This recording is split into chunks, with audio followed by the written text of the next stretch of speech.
Welcome to this edition of In-Depth Alaska. I'm Tracy Sinclair.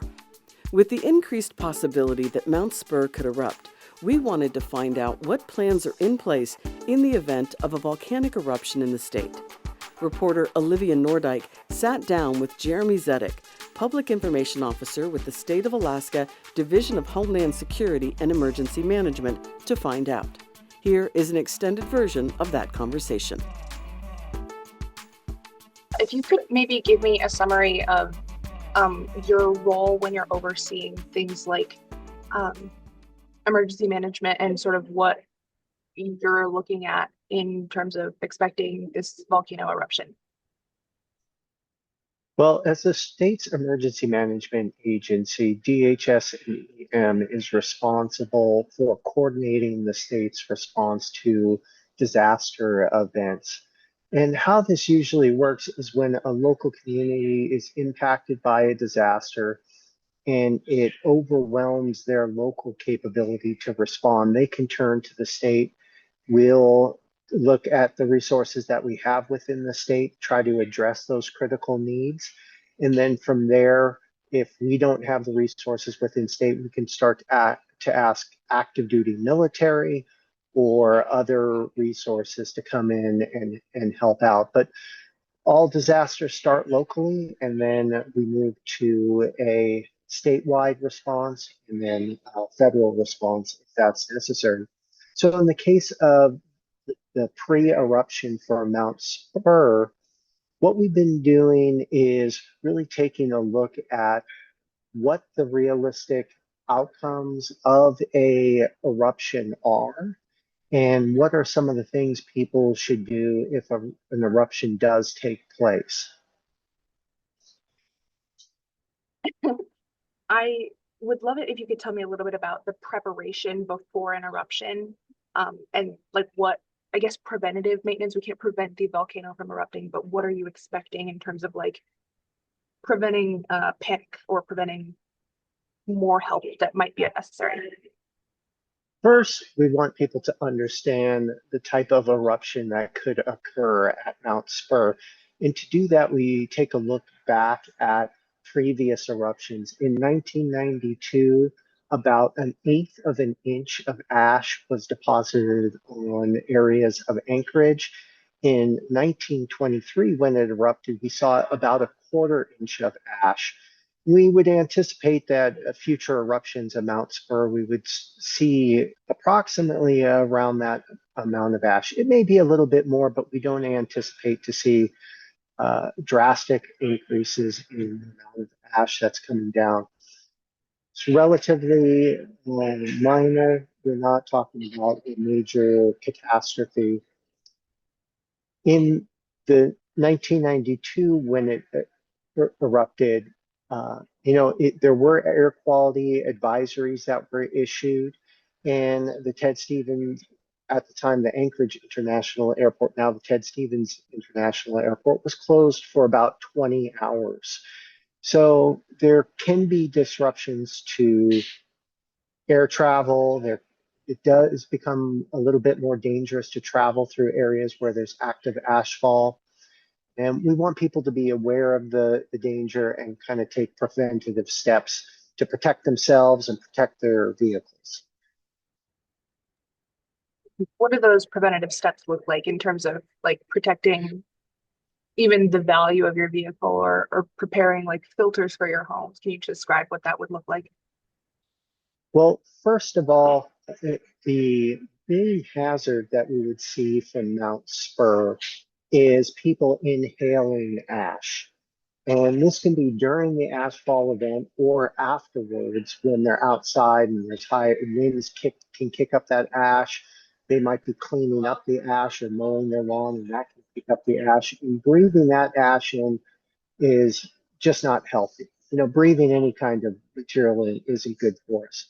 So what we first want people to do is, if they're going outside during the ashfall or times when that ash is being kicked up, to wear a mask. You can use an N95 mask, but really any type of cloth face covering or mask over your face that's preventing that ash from entering your lungs is going to be better than having no mask at all. Second, we want you to keep that ash off of your skin. And if you do get a lot of ash on your skin, to wash it off. If your pets are being rolling around in the ash or getting ash on them, to clean their paws, clean them off, and get that ash off off of them. Try to prevent the ash from entering your home. So if you have any doors that are open or windows, you want to close those and make sure that your home is as ash free as possible. You can run air filters inside your home, change those filters or clean them often. For your vehicle, if you can avoid driving through ash, that's really best. We understand that people will still need to drive around. Uh, you'll want to change your air filter or clean your air filter on your vehicle often. Use your windshield wiper fluids every time you use your windshield wiper blades. Park indoors, park under cover, or cover your vehicle if there's going to be ash falling on it. The ash is very abrasive, and it's just going to add wear and tear to your vehicle. So if you have to drive through ash, change those filters and also change your oil more frequently. Now, when it comes to like, let's say we're assuming that the volcano has already erupted, is it a good idea for people to be going out and going about their business, or what would you say, like how to expect to proceed if an eruption does occur? Is it stay home if you can, or is it like just take these precautions? I think if people can stay home and avoid traveling during the periods of ashfall, and if there's air quality advisories issued by Department of Environmental Conservation, uh, then if they can avoid traveling, that's advisable. There'll be less wear and tear on your vehicle. You're going to expose yourself to less ash, but the ash is going to be around for a while, and there's going to be periods where vehicles can kick that ash up, and there may be winds that come through, and that air quality is going to degrade once again. So if there's an eruption, the ash is something that we're going to have to live with for a little bit of time. And so we want people to be aware of the threat, take precautions to protect themselves, but it's certainly something that we're going to have to live with That's if there's interesting. an eruption. Right, right. That is interesting that it's just going to be a fact of life for a little bit. Um, should that happen, I would like for you to maybe describe for me too, a timeline of like in terms of if there is an eruption, if we confirm that it's expected um relatively soon, like if it's we'll know. So I've heard that we'll almost 100% know before it occurs. Um, tell me what the process of making sure that people are prepared and taking the correct precautions. Yeah, if there's an eruption, it's a little bit tough to say what areas are going to be impacted by the ash and when. It really comes down to the wind direction and the wind speed. So we've been working with people, emergency managers on the Kenai Peninsula Borough, within the municipality of Anchorage, and in the Matanuska-Susitna Borough. That's really the kind of the area that we anticipate could be impacted. But that's not to say all of those areas are going to be impacted. We could just see one area impacted or multiple areas. Depending on the winds, we could see a large area impacted with a very small amount of ash. So it's a little bit difficult to say which areas are going to be impacted until the eruption actually goes off. We see how much ash is released. We see what the wind directions are. But what we've been focusing on in this pre-eruption phase is really providing people with some good information so they have a good understanding of what the volcano is going to do, and then ways that they can protect themselves. If you go to ready.alaska.gov, we have 3 documents on that page. One is an ash alert brochure that talks about ways that you can protect yourself, your pets, your family, your motor vehicles. One is an FAQ that talks about specific Mount Spurr eruption conditions and some of the questions that people may have. And then the USGS also has a fact sheet on the Mount Spurr volcano and previous eruptions and how they're monitoring that. So we hope people will go to ready.alaska.gov, take a look at some of those volcanic resources that we posted in this pre-eruption phase for Mount Spurr and get a little bit of education so they understand what the conditions are, what the expectations are, and what they can do to prevent any type of damage to themselves.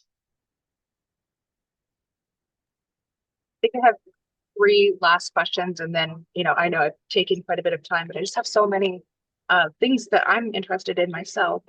I would first like to hear some of the effects, like on health, that this could have. I know we're talking about ash is abrasive and it's not good to breathe in any sort of particles into the lungs, but could you just maybe describe some of the risks that people are maybe at and why they should be taking precautions?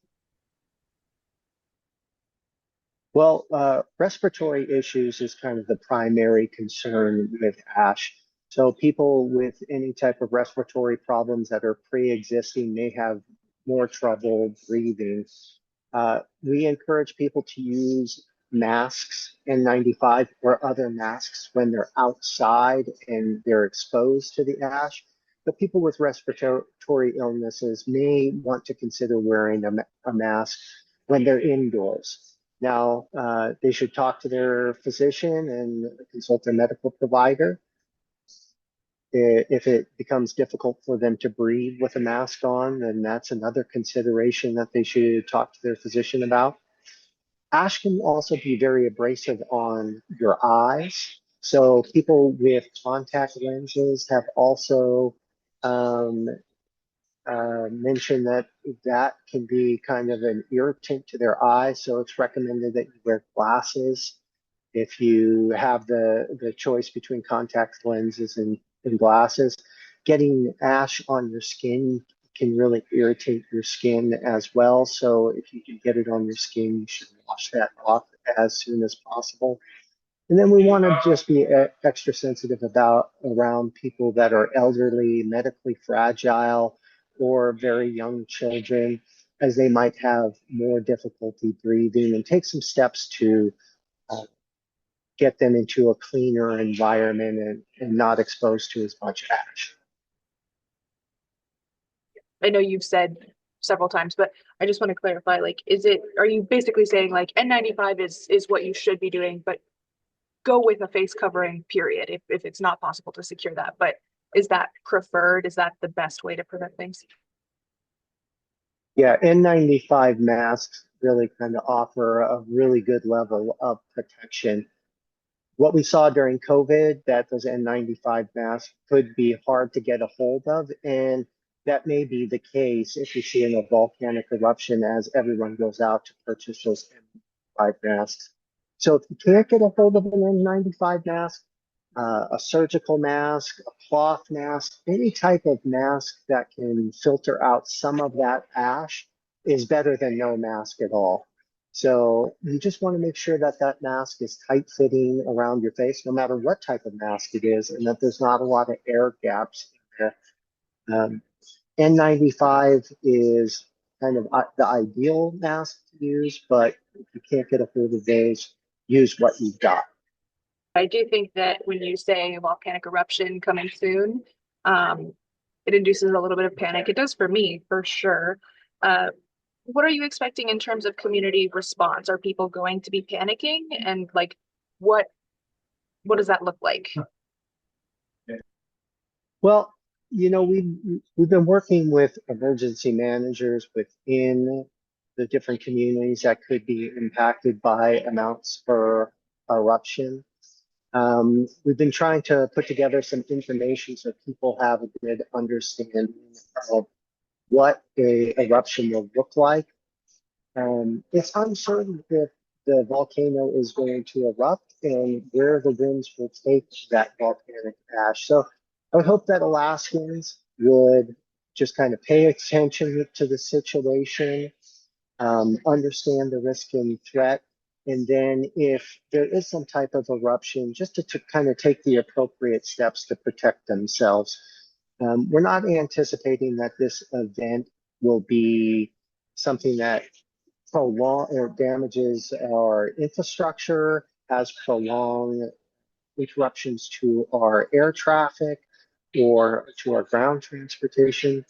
So just be aware and take our recommendations on ways that you can protect yourself and do what Alaskans do best, and that's be resilient. It's always, I didn't grow up here, so it's always so fun for me to hear that from, I hear it all the time. It's like, do what Alaskans do best. And people never say that about being from Colorado or New Mexico or something. So I love hearing that. Last question officially, and then I'll let you give me anything you feel like we need to follow up on. But what are you expecting in terms of air travel? Are you thinking, is there any way to know before the volcano erupts? Like, do people need to be worried about their trips that are scheduled for the end of March? Anything about that? Well, if there is an eruption, the best thing that you can do is check with your air carrier to see if your flights are being delayed or rescheduled. The Alaska Volcanic Observatory the Alaska Volcano Observatory, the National Weather Service, and the FAA are tracking this ash cloud, and they actually have really good scientific tools to measure where the ash is going to impact and make some really accurate forecasts. So they can predict with some really high level of certainty uh, when air travel needs to be delayed or rerouted to other airports to make sure that that air travel is safe. So our scientific community and our aviation community are really keeping a close eye on that, because that is one of the major risks from a volcanic eruption. Is there anything that you want to follow up on? Is there anything you feel like I might have left out that you think is worth mentioning? Well, I would just say that for the last couple of weeks, we've really come together at a bunch of organizations have come together. Folks like the National Weather Service, Alaska Volcanic Observatory, our state agencies like the Department of Transportation and Public Facility, DEC, and DNR. We've had our local emergency management agencies from the Matsu, Anchorage, and Kenai Peninsula Borough. And we've had utility providers and others really coming together to put together a package of information for people so they have a good understanding of what the Mount Spurr eruption would look like and what they can do to protect themselves. Thank you to Jeremy Zidek with the State of Alaska Division of Homeland Security and Emergency Management. And thank you for listening to In Depth Alaska. Please like and follow this podcast.